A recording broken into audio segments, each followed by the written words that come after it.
Mr. President, thank you for allowing us to come here. We asked for this interview because your country's been at war for 4 years. It is a humanitarian crisis, perhaps the worst on the planet right now. 200,000 Syrians have died, 4 million refugees, 10 million have left their homes, life expectancy is down, 50% of your country is occupied by hostile forces. It's become a battleground for outside forces.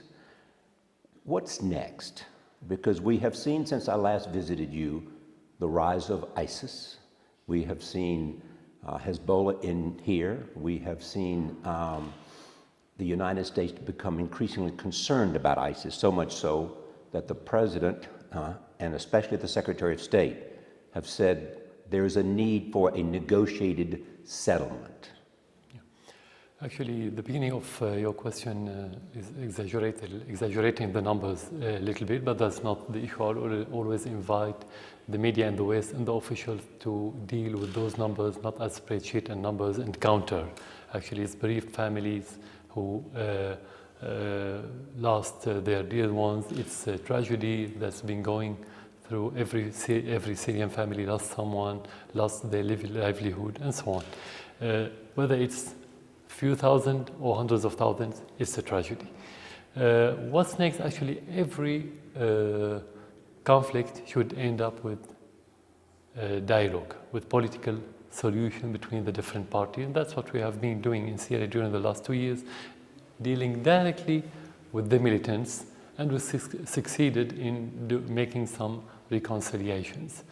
Regarding the rise of ISIS, in the context of events in Syria during the last 4 years, ISIS didn't rise suddenly. It's impossible for such bigger than what we call organization and smaller than state to appear suddenly with all these resources, financial resources, human resources, without support from the outside and without being prepared to gradually or incrementally for a long time before the sudden rise during last summer. So the rise of ISIS is not a precise word because it didn't happen suddenly.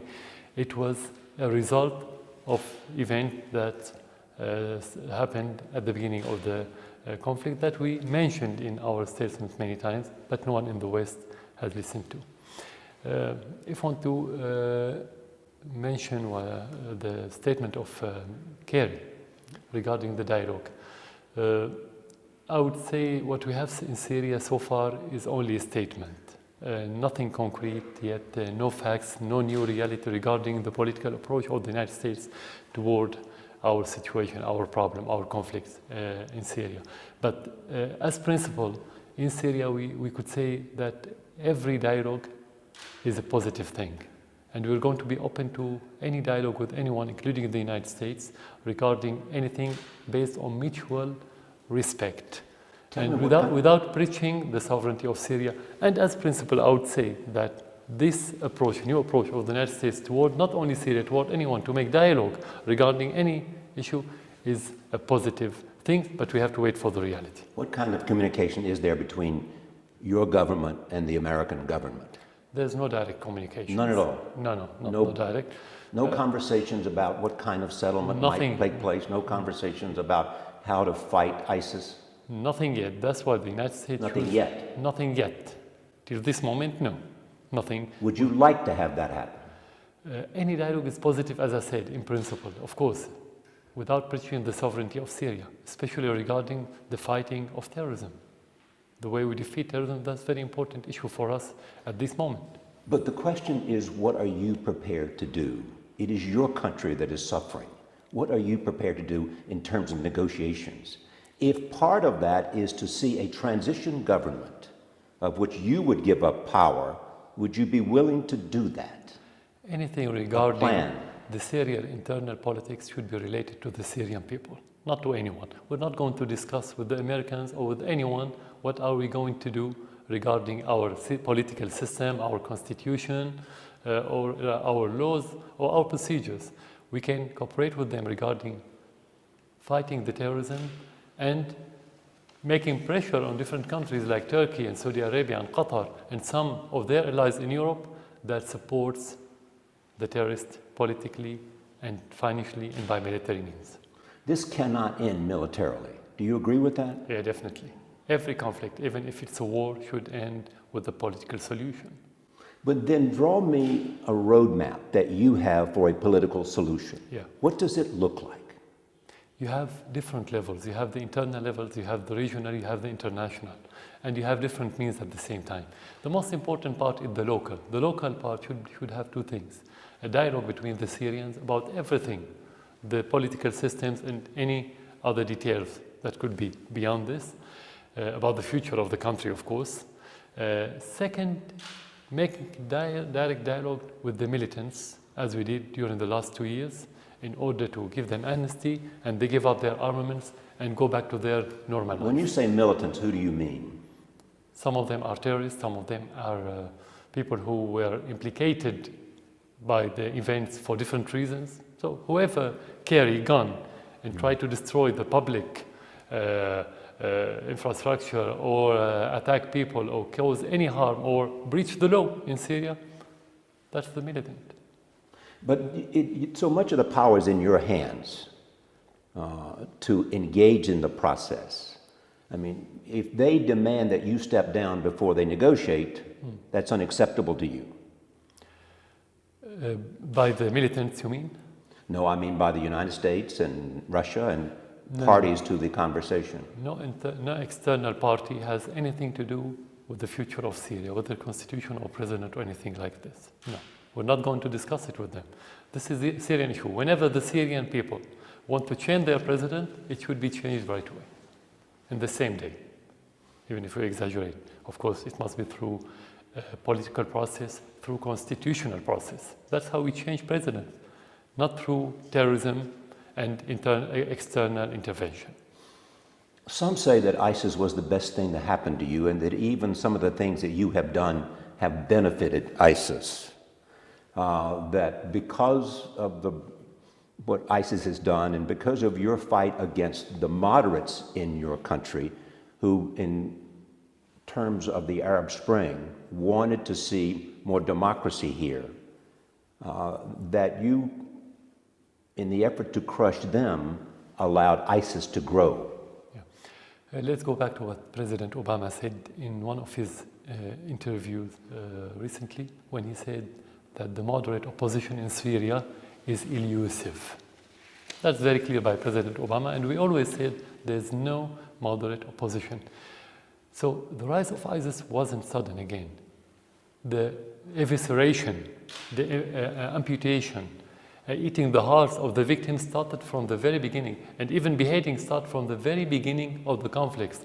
It started what they called the moderate opposition, then it continued with al-Nusra, then with ISIS. So what happened with those three, including ISIS, they attack military bases, they kill our soldier, and they destroy our economy. How could, according to this logic, how could that be the best thing happen to me? In what logic? To lose, to destroy the country, to kill your supporters, and to kill others, and to kill civilians? In what sense could that be the best thing that happened to me or to the government? That's illogical, that's unrealistic, that's unpalatable. When you, again, I come back to the idea of how now, with the new reality of ISIS, how it's changed the circumstances. As they have gained in strength, what new changes do you see in attitude towards you and staying and the Syrian government? Regarding the West, you mean? Yes. I think the West has changed its calculations after the rise of ISIS, but that doesn't mean they changed their approach to the conflicts in Syria, in Iraq, and in our region. I don't think they've learned the lesson well, and that as a result will not change the course of the event, because the very beginning of the problem from the Western perspective is to change the system or the president or the government that they don't like, and they are still moving in the same direction. That's why nothing concrete has changed yet, only the appearance and the priority. Their priority is to fight ISIS, but that doesn't mean their priority to get rid of ISIS. How can you see the United States cooperate with Syria regarding ISIS? There's no direct cooperation. But how do you see the future? The future, I mean. In the future, there must be a direct dialogue in order to fight terrorism, because the terrorism is on our ground, on our soil. They cannot defeat it without our cooperation, without having our information, because we live with this and we know the reality and how to defeat it. Most people believe there's cooperation unofficially, and it goes through Iraq. That somehow Syria knows when airstrikes are taking place by the United States because they get that information from Iraq. Yeah. From another third party, not only Iraq. More than one country told us that they're going to start this campaign. How does that work? What do you mean? You get information? You mean the campaign? Yes. How does it work on the ground regarding ISIS? Yes. As How I do you said, get information? about American airstrikes and so that it can coordinate with what you were doing, as I said, it's so they're not bombing Syrian troops? through third party, and it was very clear that their aim is to attack ISIS, not the Syrian army, and that's what happened so far. The third party means Iraq and who else? Iraq, another country, Russian officials. Russian officials, Russian Iraqi officials Iraqi officials. communicate to you the American intention. Exactly, in the detail that I just mentioned now. What's the level of that information? Is it just about airstrikes? Is it about other activities on the ground that are taking place? No details, only the headlines and the principle that they're going to attack ISIS in Syria and Iraq during the next few days. That's what we heard, nothing else. When you shot down an American drone, did you know it was an American drone? No, because any drone, any airplane, any aircraft will not tell you that I'm American. So whenever you have a foreign aircraft, you only shoot it. This is the rules, the military rules. How much of a benefit are you getting from American airstrikes in Syria, reducing the power of ISIS? Sometimes you could have local benefit, but in general, if you want to talk in terms of ISIS, actually ISIS has expanded since the beginning of the strikes. Not like some American wants to sugarcoat the situation as to say that it's getting better. ISIS has been defeated and so on. Actually, no. You have more recruits. Some estimates that they have 1,000 recruits every month in Syria and Iraq. They are expanding in Libya, and many other al-Qaeda affiliates organizations have announced their allegiance to ISIS. So that's the situation. How much territory do they control in Syria? Sorry? ISIS controls how much territory? 50%? Yeah, it's not regular war. You cannot. You don't have criteria. It's not an army that made incursions. They they try to infiltrate any area when there's no army and when you have inhabitants. The question how much incubator they have. That's the question. How much hearts and minds they want so far. How much of that? How do you measure that? You cannot measure it, but you can tell that the majority of the people who suffered from ISIS, they are supporting the government. And of course, the rest of the Syrian people are afraid from ISIS. And I don't think they win. I think they lost a lot of hearts and minds. They've lost a lot. They've lost. Except the very ideological people who have Wahhabi state of mind and ideology. Explain to me why people are fleeing to go to refugee camps in Jordan and Turkey. What are they fleeing from? Actually, those the Syrian army? No, those camps started being built before having any real conflicts in Syria. So it was premeditated. But it's over 3 million people. To be used as a humanitarian headline, entitled, and to be used against Syria, to be a pretext for a military intervention. That's how it started. Then later they started giving incentive to people to flee there. Now the majority of those, they fled because of the terrorism. And I'll give you an example. During the elections, the presidential elections, most of the refugees in Lebanon, for example, and even in Jordan, they voted for the president, not against the president. That's a concrete indication. You cannot ignore it. So they don't fled from the Syrian army. If they fled from the Syrian army, or because of the Syrian army, they would be in the other... I have interviewed some of them in the Jordanian refugee camps, and they were fearful of the Syrian army. And they were fearful of repercussions in Syria if people knew they were being interviewed. So they were reluctant to give their name and where they were from. But they had fled in fear of the Syrian army. That could happen. Of course, you have different kind of people. You have different perceptions. You have that perception. Now, we don't say that everybody fled just because of the terrorists. Some people, they fled just because of the situation, not from the Syrian army nor from the terrorists. They want to go to a safer place. So they have different reasons for the refugees. There's another number that is alarming to me. It is that 90% of the civilian casualties, 90% come from the Syrian army. How did you get that result? That was a report that was issued in the last 6 months. Okay, as I said earlier, the war is not traditional war. It's not about capturing land and gaining land. It's about winning the hearts and minds of the Syrians. We cannot win the heart of minds of the Syrians while we are killing Syrians.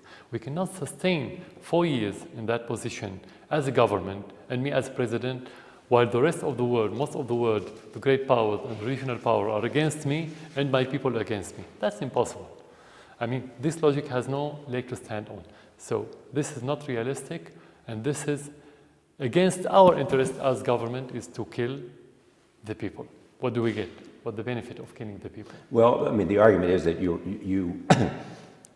there are weapons of war that have been used that most people look down on with great. One is chlorine gas. They believe it has been used here. They said there is evidence of that, and they would like to have the right to inspect to see where it's coming from. Mm-hmm. As you know, barrel bombs have been used, mm-hmm. and they come from helicopters. And the only people who have helicopters is the Syrian army. And so those two acts of war, which the society looks down on as let me fully answer this. Barbaric acts. It's very important. This is part of the malicious propaganda against Syria. First of all, the chlorine gas is not military gas. You can buy it anywhere. And but it can be weaponized. No, because it's not very effective. It's not used as military gas. That's very self-evident. Traditional armament is more important than chlorine. And if it was very effective, the terrorists would have used this on a larger scale. Because it's not effective, it's not used very much. Then why not let somebody come in and inspect it, see whether it's been used or not? You'd be happy for that? Of course. We always ask a delegation, impartial delegation, to come and investigate.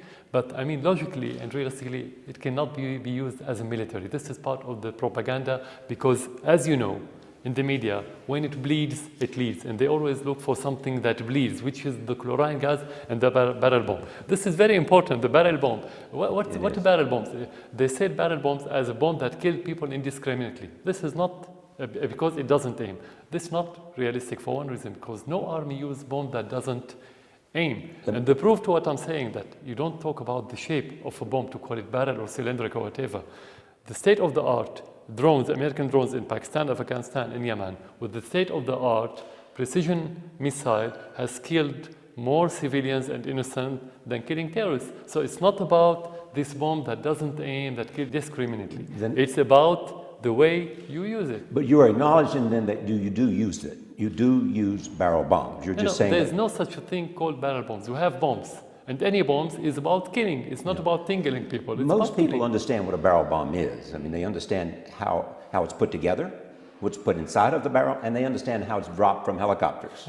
No, we have a very good military industry for years, for decades in Syria. We don't have to make bombs, very primitive one, very malicious one.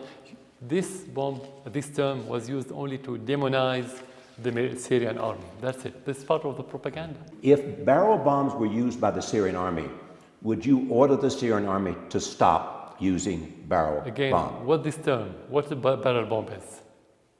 I mean, do you describe the missile that you have by being cylindrical? It's a bomb that inflicts terrible civilian casualties. Any bomb is made, and missile and even bullet is made to make casualty, but not civilian. There's no military means was made in order not to kill. But how you use it, it's again about the way you use it. It's not about the bomb. If you want to talk about casualties, that's another issue. Every war is malignant. Every war is bad. You don't have benign war. And that's why wars are bad, because you always have casualties. But that's not related to certain kind of bombs or bullets or whatever. This is completely another issue. Are you denying that barrel bombs are being used and inflicting great casualties? Again, I always say, what is a barrel bomb? We use a bomb, we use missile, we use airplanes, we use bullets. You don't describe what we use by the shape, whether it's called barrel, spherical, cylindrical, and so on. You don't describe it this way. You use armaments. If you have casualties, it's a mistake that could happen in every war, but your aim is always to kill terrorists, not to kill your people, because you have support by your people, you cannot kill them. But you are acknowledging that they come from helicopters, barrel bombs. This is technical issue, military issue, how to throw it. No, you can throw them. But only one? No. You can throw bombs by any airplanes. You can throw them by missiles. You don't have to use helicopters. You can use them the way you want. But if I hear you correctly, yeah, is that you acknowledge that their barrel bombs are being used, but they're like other bombs in your judgment, and they're not necessarily any different than other weapons. That's what you seem to be saying. We don't have a bomb that's called barrel bombs. This name came through the media, or from the media. Well, we can describe what it is. We don't have it. What you call our bombs, that's related to the media. And that's used by the militants, then adopted by the West in order to demonize the Syrian army. We don't have something called barrel bombs that killed indiscriminately. If you have a strong bomb or weak bomb or good bomb or whatever, I mean, you can call it whatever you want. We have regular bombs, traditional armaments. That's what we have. You have often spoken about the danger of a wider war in the Middle East. Yeah. Let me talk about the parties involved and characterize how you see them. Let me begin with Saudi Arabia. Saudi Arabia is anarchic autocracy, medieval system that's based on the Wahhabi dark ideology. Actually, let's say it's a marriage between the Wahhabi and the political system for 200 years now. That's how we look at it. And what is their connection to ISIS? The same ideology, the same background. So ISIS and Saudi Arabia are one and the same? The same ideology, yes. Same ideology? Ideology, it's Wahhabi ideology. Their ideology is based on the books of the Wahhabi in Saudi Arabia. So you believe that all Wahhabis have the same ideology as ISIS? Exactly, definitely. And that's announced by ISIS, by Al-Qaeda, by Al-Nusra. It's not something we discover or we try to promote. It's very, their books, they use the same books to indoctrinate the people. How about Turkey? Turkey, let's say, is about Erdogan, his Muslim Brotherhood fanatics. And doesn't mean that he's a member, but he's a fanatic. President Erdogan is? He's a Muslim Brotherhood fanatic. And he's somebody who's suffering from political megalomania, and you think that he's becoming the Sultan of the new era, of the 21st century. You think he could stop the border if he wanted to? Yeah, of course, definitely. He doesn't only ignore the terrorists from coming to Syria, he supports them logistically and militarily, directly, on daily basis. And if you take the example of Kobani, what you called it Kobani, it's called Ain al-Arab, the city where the Kurds were fighting ISIS and where the campaign started, the military campaign, the American military campaign started there. It took them 4 months to liberate that small city, not only because the airstrikes were cosmetics, as we said, but because of the direct support of the Turks to ISIS. They were supporting them directly? Directly. You were quoted as saying that the Syrian army could have eliminated ISIS in Kobani in 3 weeks. Actually, similar cities with the same terrain, the same size, were liberated in a few weeks, without even using the airstrikes. Why have you spent more time attacking Aleppo than Raqqa? But we didn't attack Aleppo. We tried to get rid of the terrorists everywhere. But were the terrorists in Aleppo or were they moderates? In Aleppo? Yes. No, you don't have any moderate militants in Syria. No moderate militants in Syria? No moderate. Again, go back. Everybody. So the definition of a terrorist is what? Of terrorism? Whenever you hold a gun and kill people and destroy public buildings, destroy private properties, that's terrorism. So anyone who opposed your government in Syria and used military tactics was a terrorist. With the military tactics, Using or without. using weapons to... The word opposition everywhere in the world, including your country, is a political opposition. Do you have military opposition in the United States? Would you accept it? You wouldn't. And we wouldn't. No one accepts military opposition. Military means... It's one thing to say there is military opposition. It's another thing to call them terrorists. Military opposition is terrorism. Whenever you hold a gun and machine gun and try to destroy and kill and threat, this is terrorism by every definition in the world. It's not my definition. Whenever you want to make opposition, it's going to be political opposition, like your country. Use the same criteria. We don't have different criteria than the one that you have in the United States or in Europe or anywhere else. If there's a negotiation, would you accept as part of the negotiation and share power in Syria with anyone who is in opposition to you now, whether they are moderates, whether they are terrorists? But if, in fact, they lay down their arms and say, we want to be part of a future government, a transition government in Syria. Whenever they lay down their arms, they're not terrorists anymore. Whenever. ISIS? ISIS will not. This is, how to say, virtual. For ISIS to lay down their arms, this is virtual because their ideology is they want to fight and to be killed and to go to heaven, to go to paradise. That's how we look at it. They won't negotiate anyway. So we don't have to answer something which is virtual, not realistic. The realistic one, that many of the militants lay down their arm and they are working with the government now. This is reality. I'm not talking about what's going to happen in the future. That's happening, and that's part of the reconciliations. Some people are interested in politics. They can take that track. And some people are interested only in going back to their normal life and work any job, not being part of the politics. Of course, we are open. Whenever there's political opposition, we are fully open to deal with them. As you know, Secretary Kerry has called you a brutal dictator. Secretary Kerry. Other people have said worse. Does that bother you? Is that an accurate description of you? You wanted the rest of the world to know the reality. Of course, you won't be happy to hear something which is far cry from the reality. But at the end, this kind of description to an official wouldn't be really important unless the Syrian citizens said this word. And because the Syrian people still support you, it's impossible to be dictator, killing your people, and have the support of the people. With respect. There's contradiction. Yeah. Well, it's interesting to have that conversation because with respect, it is said that there was a time several years ago in which you were in a very difficult place. And some people thought the government might fall, even suggestions that you were planning to leave. And then the Iranians came in and Hezbollah came in and the tide began to turn. Is that a fair appraisal of the circumstances? Because if it's true, it means that the Syrian people were not supporting you. Yeah. Because before foreign forces came in, you were about to lose. First of all, the Iranian never came during the conflict. Well, never said. General Soleimani was here in Damascus. He's always here. For decades, this kind of cooperation, like you're saying. Now we have. He was here for the same reason he is in Iraq right now. Yeah, but there's difference. He was advising Hezbollah, and you have cooperation as America with different countries. You send experts. You have kind of cooperation. That's different from sending troops. Is that correct?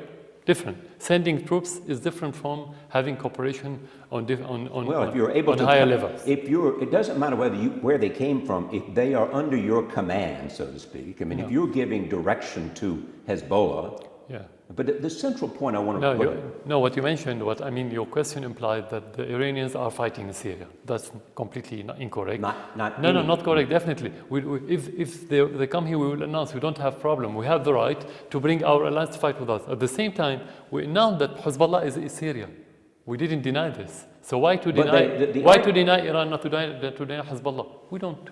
Yeah, but my argument with you, and you are an artful debater, my argument is, and I'm asking questions, I have no position here.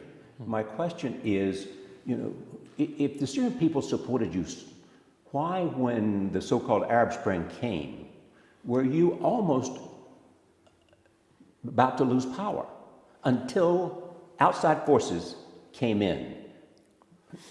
It's self-evident that the Syrian people were not supporting you if you were facing that kind of...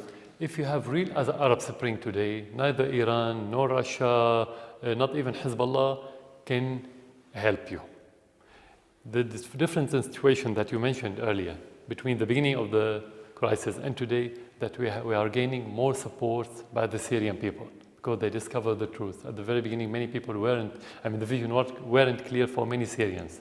Now it's very clear. And we have support even from many people in the opposition against the terrorism. So the main factor why the situation has changed, not Iran or Hezbollah, is the Syrian incubator, the Syrian population. That's what is different. Hezbollah is not a big army. It cannot play that role all over Syria. Well, the game on the ground didn't change until they came here. No, that's not true. No, that's not true. So you didn't need them? No, we needed them, of course. That's alliance. We need them. That they play important part. But what has changed the balance that you mentioned when you talk about 23 millions in Syria, when you have Arab Spring, let's say a few thousand fighters from Hezbollah wouldn't change the balance. What has changed the balance is the incubator that moved toward the government. That's what has happened. Here's what's also clear, that even though Secretary Kerry has suggested you are part of the problem or part of the solution, and they want you to be part of the solution, but they have not yet changed their mind that you have to agree to share power or give up power. They don't want you in power. First of all, they didn't try to make the negotiations or dialogue with us, so they don't know what we want. And that's why I'm here. See, that's why I'm here, to have you tell me what you want. That's exactly why I'm here. Tell me what you want. What we want is whatever the Syrian people want, as I said, as a president, to but stay if or the not Syrian to stay. people are supporting you, you have a relationship with them, and you know what they want. Yeah. Now, so what do you want? Now we want, in such circumstances, we always ask for two things. First of all, dialogue. Second, sharing of power by any political entity that represents Syrian people, not political entity that's being forged in the United States CIA or in France or in Qatar, by patriotic Syrian opposition that represents the Syrians. And we have it. We have in Syria many. So what do you mean by sharing power? I mean, if you want to go back to constitutional procedures, they should go to elections. They can share in the parliament, in the local administration, in the government, in everything, and to be part of the decision in the government, like any country. You and your father have held power in Syria for how many years? The combination of you and your father. How many years? Is it a calculation of years? Yes. Or public support? No, years. There's a big difference. How long have you Years had? doesn't matter how many years. The question. Well, it does matter. I mean, no, what's matter for us, do the Syrians support these two presidents? Doesn't matter if they are father and son. We don't say George W. Bush is the son of George Bush. It's different. He's president, I'm president. He has support from that generation. I have support from these generations now. That's the question. How do you know Doesn't that? matter how many. It's not a family rule, as you want to imply. It's not? No, it's not. No, it's not family rule. It has nothing to do with me being president. When he died, I was nothing. I was just in the army.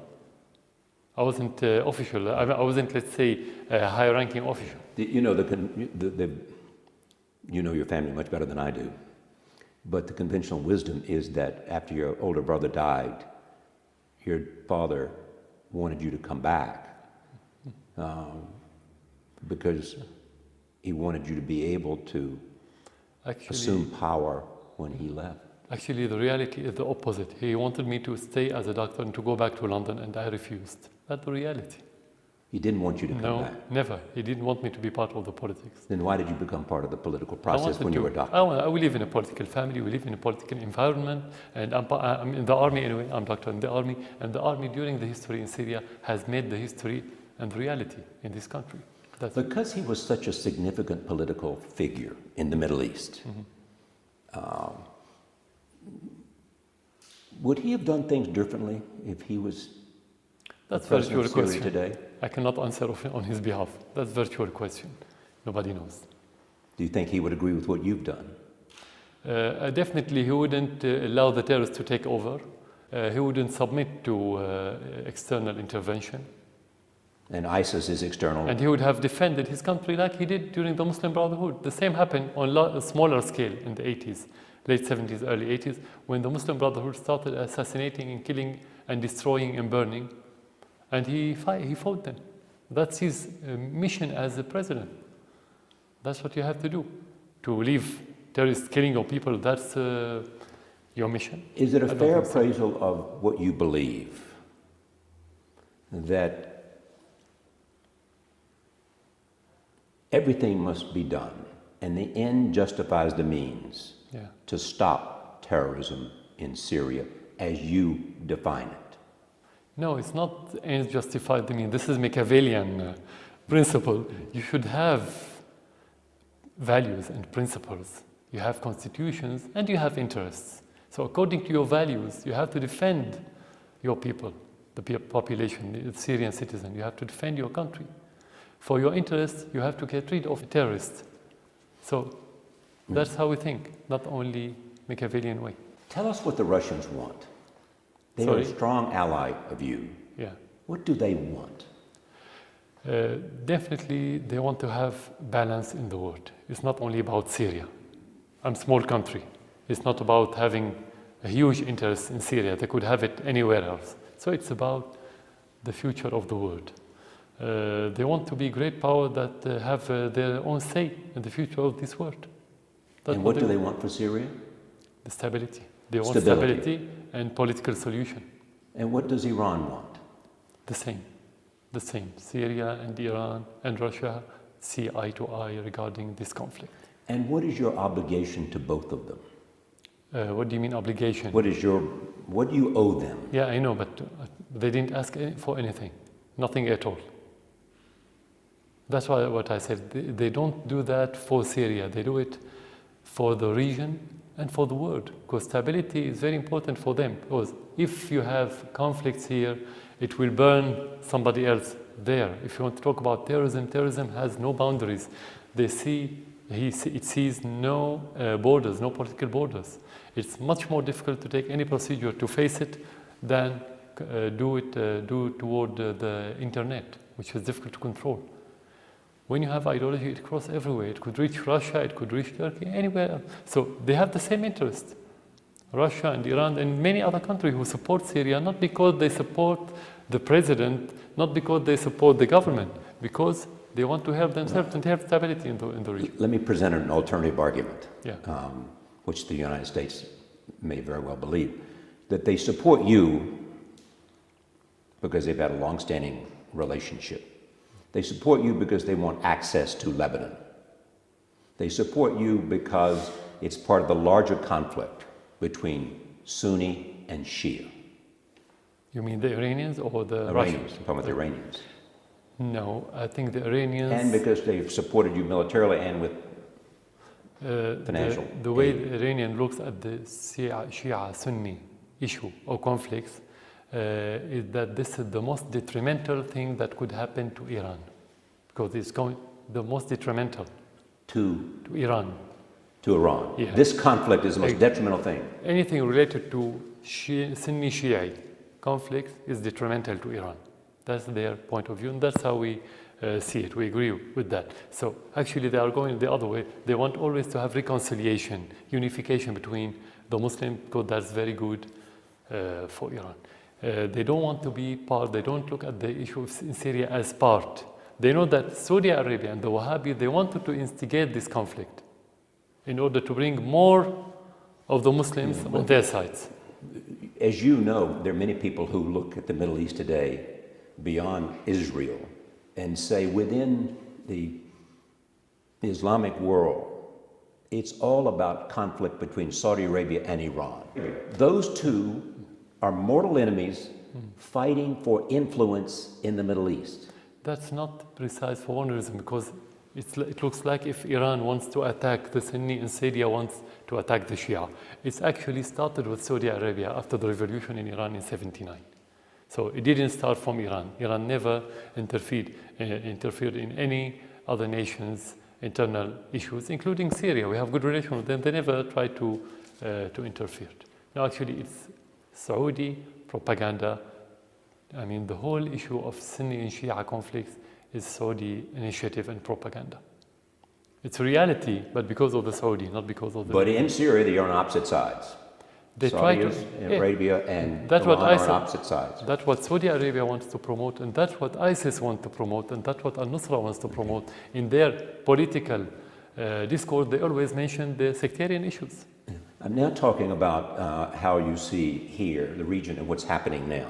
One is the rise of ISIS here in Syria, the rise of ISIS and affiliated groups in Iraq. Yeah. When you look at Iraq, the Iranians are supporting Shia militia in Iraq. And they've been a very effective fighting force. The United States is engaged in airstrikes.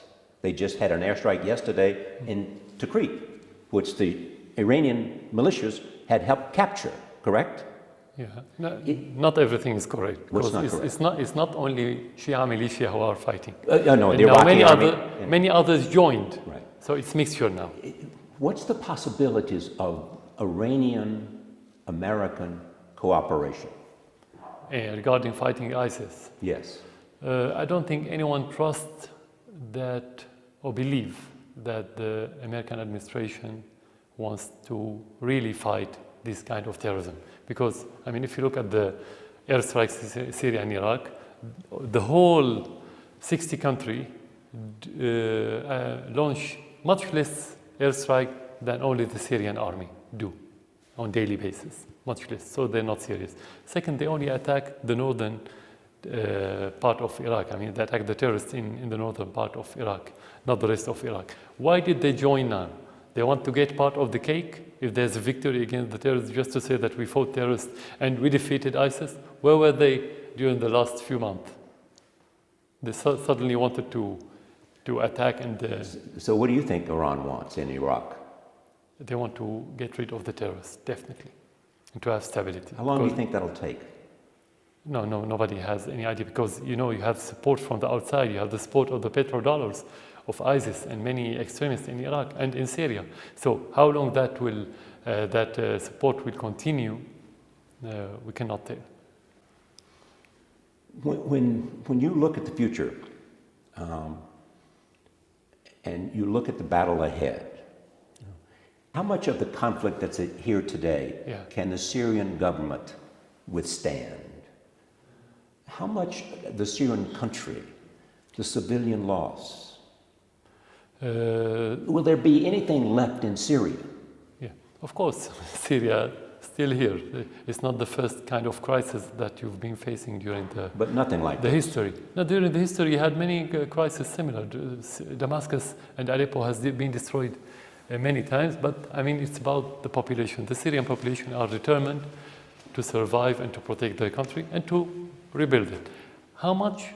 It's about the potent power that every population have, and the Syrian people prove that they have strong potential in that regard. Anyway, we don't have any other option. What option do we have? Whether we suffer, whether we pay high price or less price. Well, what options do we have?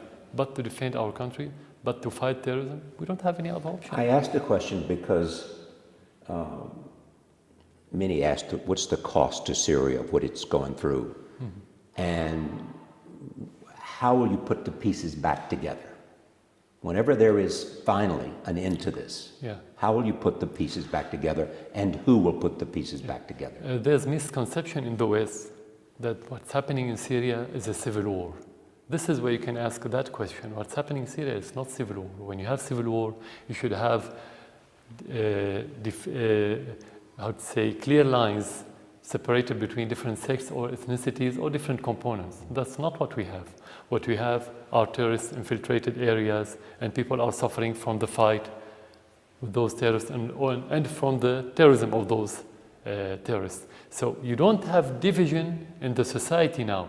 You don't have the sectarian issue now. Actually, you will be surprised if I tell you that the sectarian situation in Syria today is better than the sectarian situation, let's say, before the crisis. People are more unified now regarding the conflict, regarding the unity of the sect, the religions, and so on.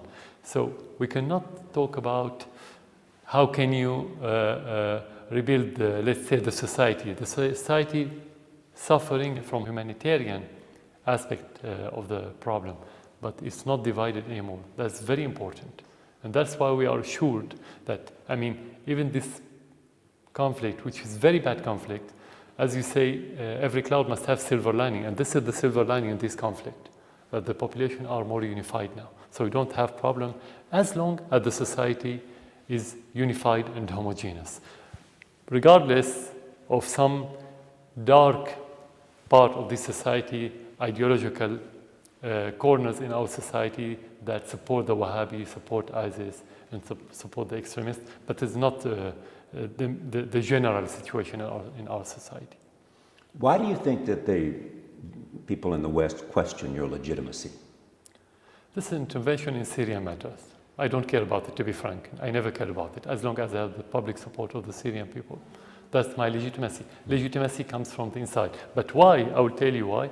Because the West used to have puppets, not independent leaders or officials in any other country. And that's the problem with Putin. They demonize Putin because he can say no and he wants to be independent, because the West, especially the United States, don't accept partners.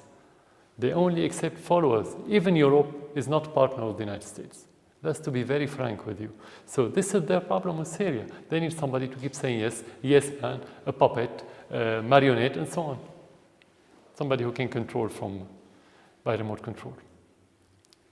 There are those who argue that you feel now that you are militarily stronger, that the advent of the Hezbollah and Iranian advisors and American airstrikes and coalition airstrikes, that you feel militarily stronger and therefore you're less willing to negotiate. Any war can deplete the strongest power. Even the United States, when you go to war, you will be depleted in every sense of the word. And we are a small country. We'll be depleted more than great country.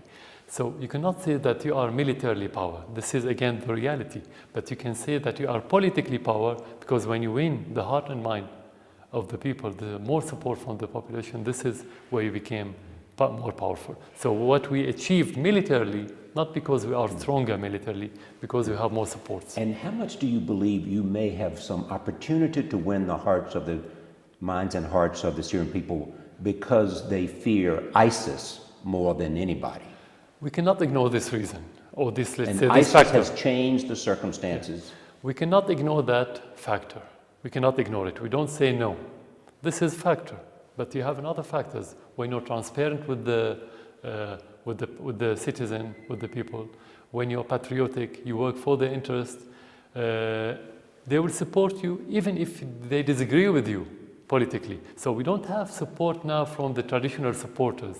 We don't have support because they don't oppose us. We have opposition who oppose our government in many aspects, economy, politics, political systems, and so on. But they know that we are working for this country, and when you have a war, it's time for unity, not time for division or recriminations, and so on.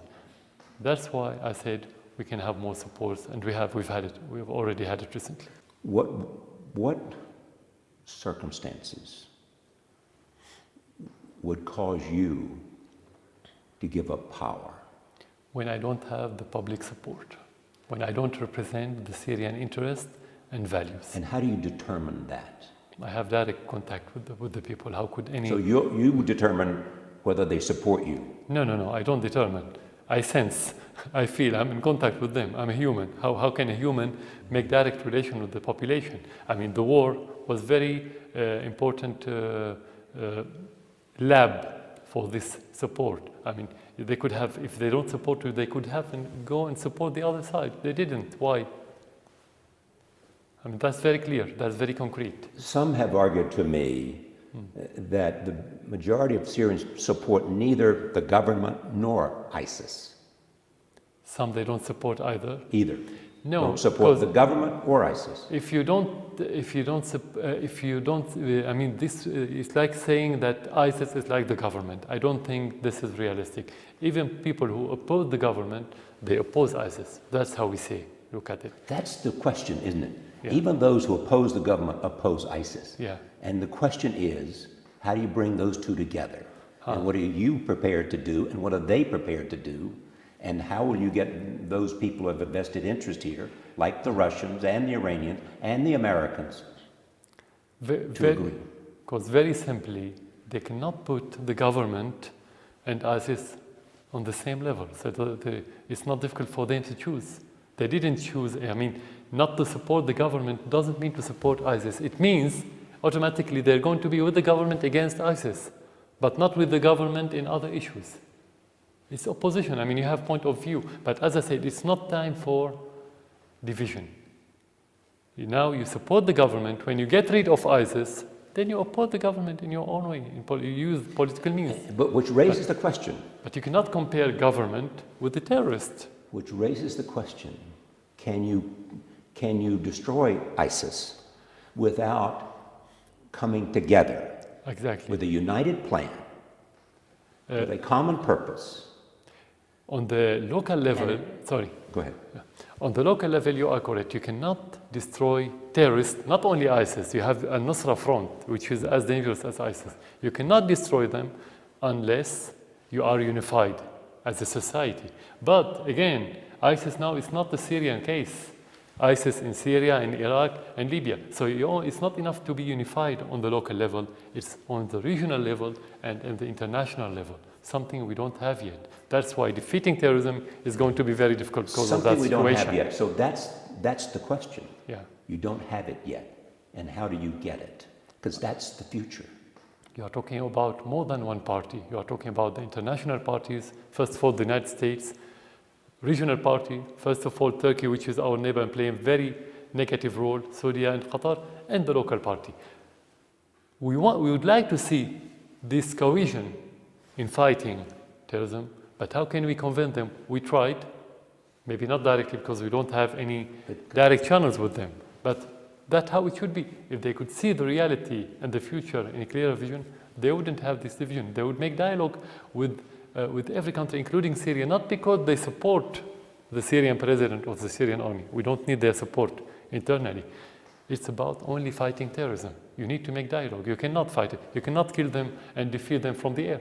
That's well known. It's foregone conclusion. That's true in Iraq or here. Anywhere. You can't defeat them from the air. No, you cannot. Do you want to see another conference like the Geneva conference that failed? Yes, and that's the aim of Moscow conference, next one. That's it? That's it, yeah. And what might happen there? That depends on different parties. I mean, I cannot talk on behalf of every party. For us as Syria, you should have principles to support, I mean, to agree about, let's say, some principles like unification of Syria, denouncing terrorism, something like this. And then sharing power? Sharing power, that's in the constitution anyway. I mean, sharing power is based on how much grassroots you have, how much of the Syrian you represent. You don't come and share power just because you want to share power. You should have public support. You have to be forced to. Sorry? You have to be forced to share power. Exactly. You have to represent them. So maybe if we reach conclusion and we reach agreement in Moscow, it could be as preparation to go to Geneva 3, for example.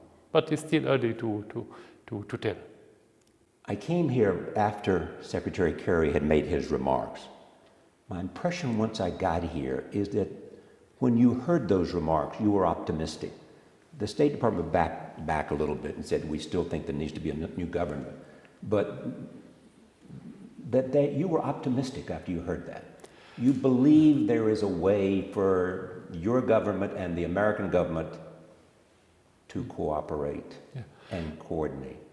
That's not the main point regarding that statement. I think the main point, we could have a feeling, and we hope that we are right, that the American administration started to abandon this policy of isolation, which is very harmful to them and to us, because if you isolate country, you isolate yourself as the United States from being influential and effective in the course of events, unless you are talking about the negative influence, like making embargo that could kill the people slowly, or launching war and supporting terrorists that could kill them in a faster way. So our impression, let's say, we are optimistic, more optimistic, I wouldn't exaggerate, that at least when they're thinking about dialogue, doesn't matter what kind of dialogue and what the content of the dialogue, and even doesn't matter of what their real intentions, but the word dialogue is something we haven't heard from the United States on the global level for a long time. But you just did from the Secretary of State. We need to negotiate.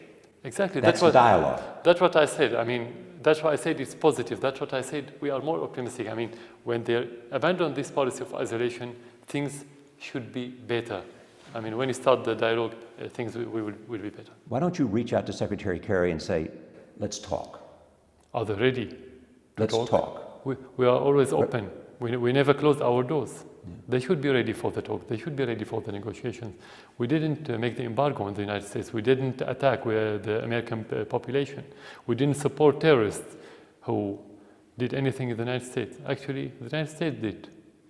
We always wanted to have good relations with the United States. We never thought in the other direction. It's a great power. Not a wise person think of having bad relations with the United States. But can you have good relationship with a country that thinks you shouldn't be in power? No, this is not going to be part of the dialogue, as I mentioned earlier. This is not their business. We have Syrian citizens who can decide this, no one else. Whether they want to talk about it or not, this is not something we're going to discuss with anyone. Mr. President, thank you. Thank you for you.